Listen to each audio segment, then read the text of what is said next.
శ్రీకృష్ణుడు జగద్గురువు. గీతను బోధించి లోకానికి దారి చూపాడు. శ్రీకృష్ణుడు అల్లరి బాలుడు. తన చిలిపి చేష్టలతో జీవిత పరమార్థాన్ని చెప్పాడు. వెన్న దొంగగా అందరి మనసులను దోచుకున్నాడు. గోపబాలకుడిగా, సోదరునిగా, అసుర సంహారిగా, ధర్మ సంరక్షకుడిగా ఎన్నో రకాల పాత్రలు పోషించాడు.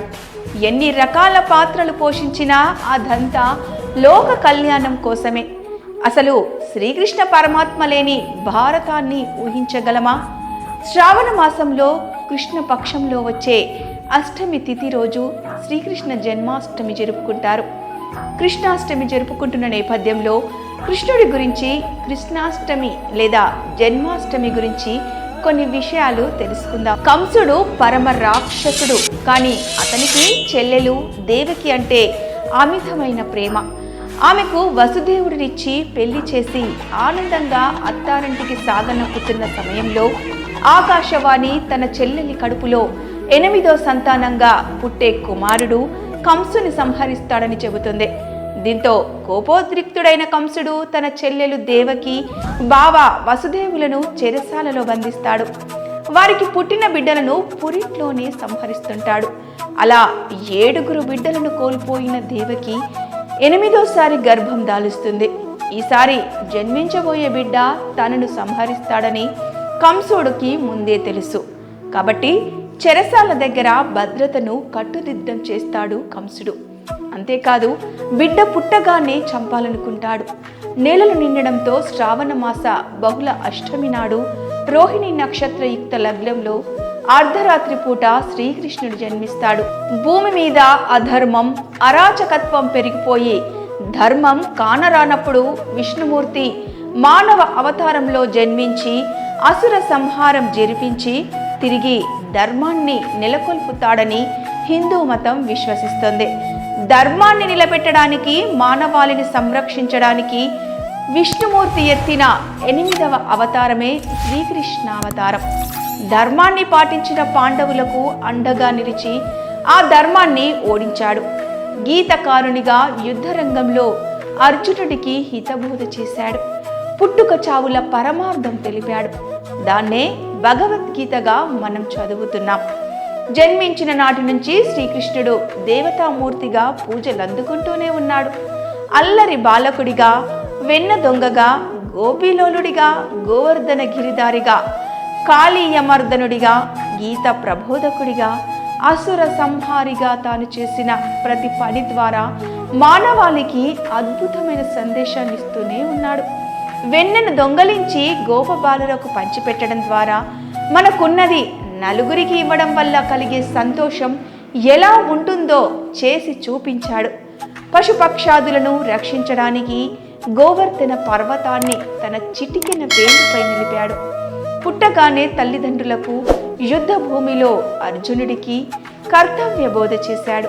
అందుకే ఆయన్ను కృష్ణం వందే జగద్గురుం అని కీర్తిస్తారు.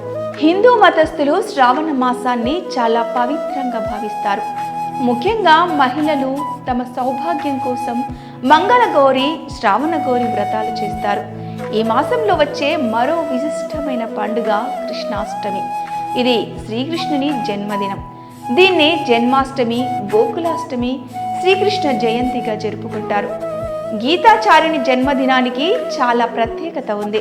ఈ రోజును తల్లులందరూ తమని తాము దేవకి యశోదలుగా భావించుకుంటూ తమ బిడ్డలనే శ్రీకృష్ణుడి ప్రతిరూపాలుగా భావిస్తారు.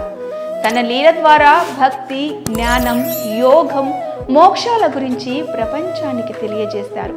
శ్రీకృష్ణ పరమాత్మ దుర్గుణాలను వదిలి ధర్మ మార్గాన్ని అనుసరించి జీవితానికి సార్థకత ఏర్పరచుకోవాలని దివ్యోపదేశం చేశాడు శ్రీకృష్ణుడు. సంతానం లేనివారు గోపాలుని పూజిస్తే సంతాన ప్రాప్తి లభిస్తుందని విశ్వసిస్తారు.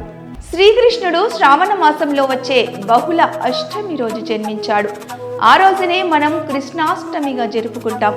కృష్ణుడు అర్ధరాత్రి జన్మించాడు కాబట్టి కృష్ణాష్టమి పూజను కూడా రాత్రి సమయంలో చేసే ఆచారం కొన్ని చోట్ల ఉంది.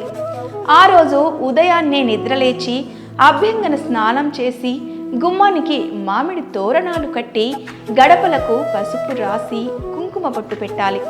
బాలకృష్ణుడిని ఇంట్లోకి ఆహ్వానిస్తున్నట్లుగా కృష్ణ పాద ముద్రలు వెయ్యాలి. కృష్ణుడికి వెన్నంటే బాగా ఇష్టం కాబట్టి కృష్ణాష్టమి రోజు దాన్నే కృష్ణుడికి నైవేద్యంగా పెడతారు.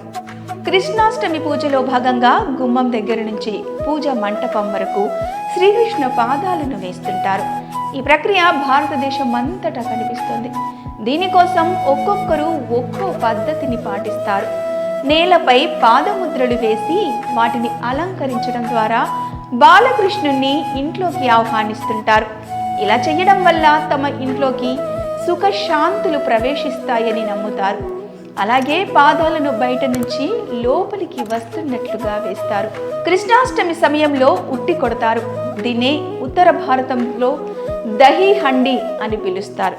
దీని వెనుకున్న పరమార్థం ఏంటంటే సమిష్టిగా కృషి చేస్తే ఎంతటి అవరోధానైనా అధిగమించవచ్చు.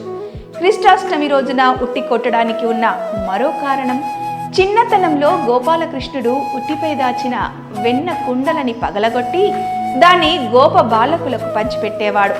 నలుగురితో పంచుకోవడంలో ఉన్న ఆనందమేమిటో లోకానికి చాటి చెప్పాడు. దాన్ని స్మరించుకుంటూనే ఉట్టి కొడతారు.